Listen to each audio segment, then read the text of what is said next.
contain pa rin yung kaligayahan niya. Pwede mo namang ilabas ang kaligayahan mo na talaga. Ay! Wow! Go, Maya! At syempre, dahil ikaw ay good job ulit, makakakubra ka sa kaba ng boss natin ng 500 pesos. Kaya naman, sasayawan ka ulit ng mga OJT's baby girls, kukubra na siya. Husay sa katanungan na ito, Jeremiah.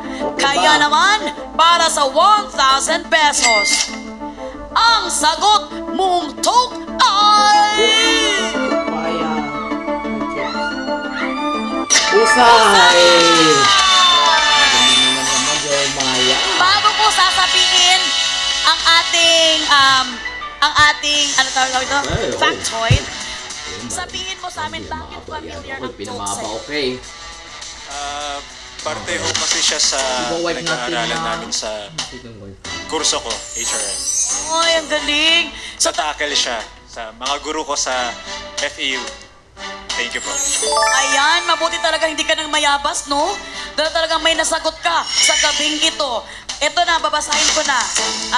Traditionally, ang taas ng toque ay sumisimbolo sa ranggo ng isang chef. Ang plates naman ay dami ng skills o method ng isang chef sa isang pagkain. Ang senior executive chefs rin ang kadalasang may matataas na toque. Grabe ka naman. We're very proud of you. Kaya naman ikaw ay husay. Good job ka. Makakakubra ka sa kaba ng boss natin ng 1,000 pesos. Kaya naman, OJT's baby girls, Kukubra na siya.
James.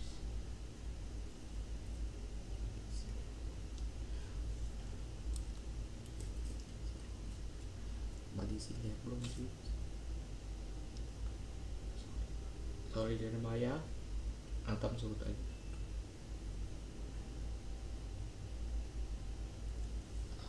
Ang tamsugot ay Larry. Ang tipin red yan.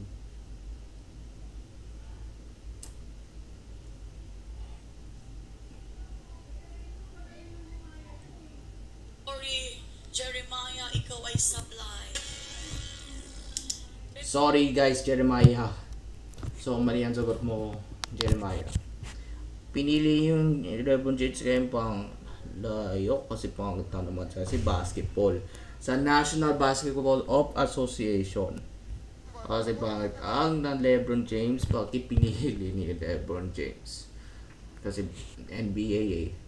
Kasi LeBron James ay NBA.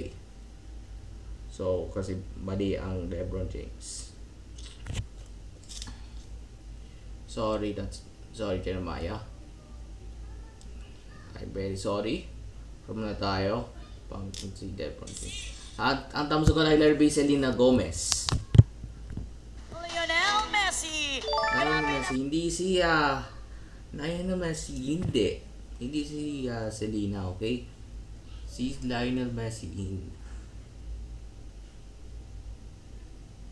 Messi.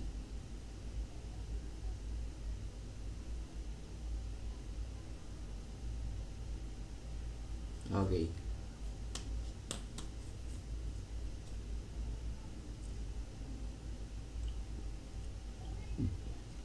Si Lionel Messi ang tamba kasi yung search na sa Google. Ibig sabihin hindi na kukubra. So, ibig sabihin, pasok din yung mga top 3 choices mo. Pero ikaw nga ay sumablay sa job order na ito, kaya naman wala kang makukubra.